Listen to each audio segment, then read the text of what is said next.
Hyrox London is fast approaching. So going through some of the last stage preps now, one of the things that struck me was I didn't have any organised pre-race stretch routine. And I thought that'd probably be advantageous considering last time we went there, the excitement of the day, I did a stretch, but it was a bit haphazard.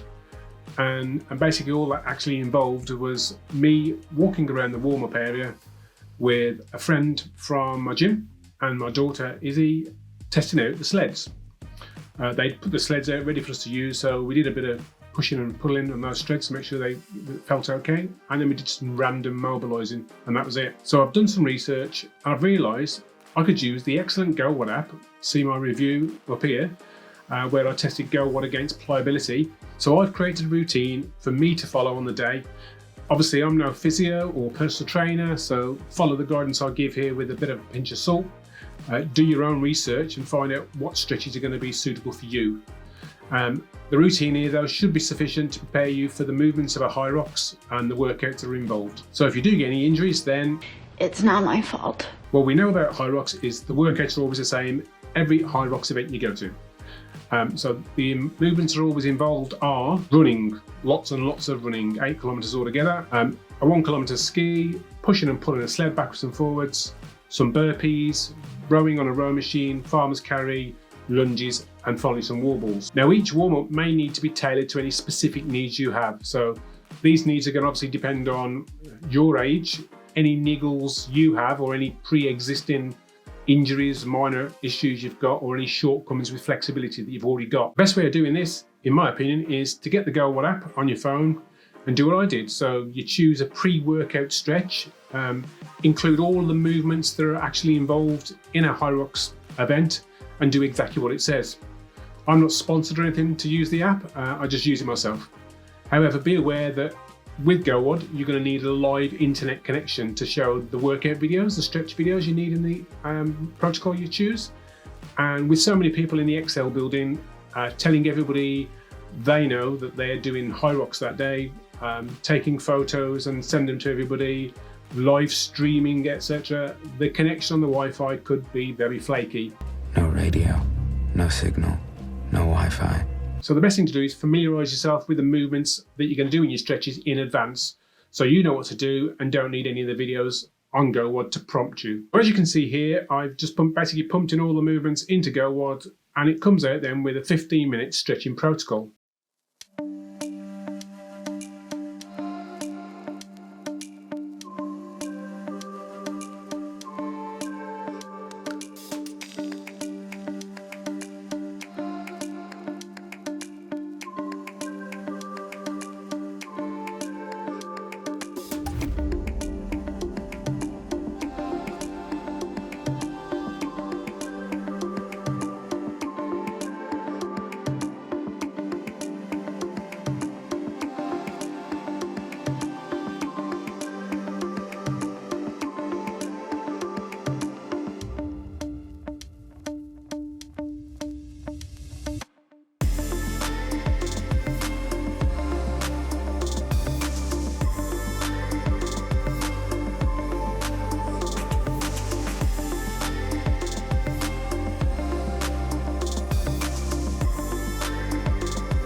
Now, if you're like me, you aren't a sprightly young thing anymore, and you're probably going to find some of these stretches just aren't achievable.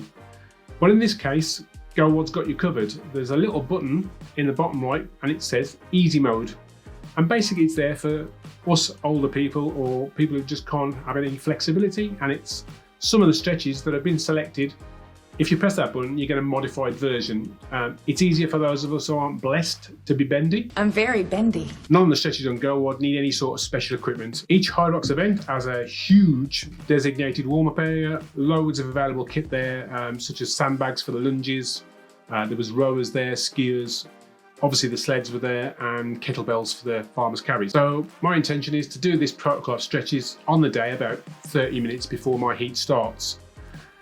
Then follow up the stretches I go through here with basically just movement patterns one at a time to ensure I have full, or in my case, enough range of motion to do them.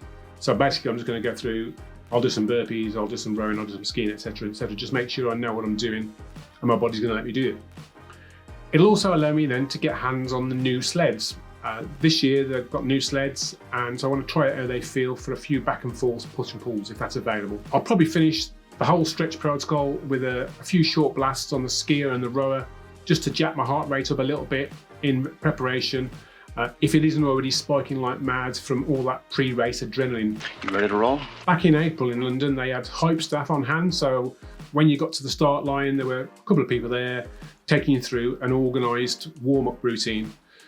They took you through a stretch as part of that, but with a new start tunnel arrangement, I don't know if that's still the case or not. So if you were back at Birmingham a month or so ago and you did Hyrox, let me know in the comments if they're still doing the hype setup and whether they're doing it in the tunnel beforehand or just before. Okay, I hope you like this content. If you did, go ahead and smash the like button, and I hope it proves useful to all you Hyroxers out there. Is Hyroxers the technical term for a collective group of Hyrox people? Let me know. If you are a subscriber, then you know the routine. Hit the button below and you'll know when any of my new videos come out. So I hope you're all getting pumped physically and mentally with the closeness of the next UK Hyrox event. It's going to be a bit different this time around for me, as last time I did it on my own, and this time I'm going to be doing it with my daughter, not as a doubles but individually. She's all doing it though, which means that there's going to be a lot of time hanging around between us, as my heat's going to be somewhere between 11 and 2:50 p.m. and my daughter Izzy is going to be somewhere between 5 and 6:50. So we're going to walk over early in the morning before the event even starts, even do a bit of filming, get some photos and things like that for you guys, for some good footage before anybody else is on the track. And then once the doubles start, maybe grab a bit of filming of some of those guys running around and doing their event, and then head back, get to the hotel, get some breakfast and chill out for however long I need before my heat starts, and allow myself about 45 minutes to an hour before. I think they normally release the heat times, the exact times you've got to be there for, about a week before. Even if I get the very last heat in my slot, I should still then have a gap before Izzy starts her heat, even if she was on the very first heat slot. So we'll be able to chill out, hydrate, get some fuel back inside me again, and then grab all the camera equipment and film her doing her first Hyrox. My Hyrox programming now is tailing off, with the next week being mostly some runs and some strength and conditioning pieces, and then a couple of rest days in a row. And then the final week after that is just tapering, a few shorter runs, plenty of rehab and recovery and rest for the latter part of the week. Hope your training's going well, and I'll see you all at London, and see you in the next video.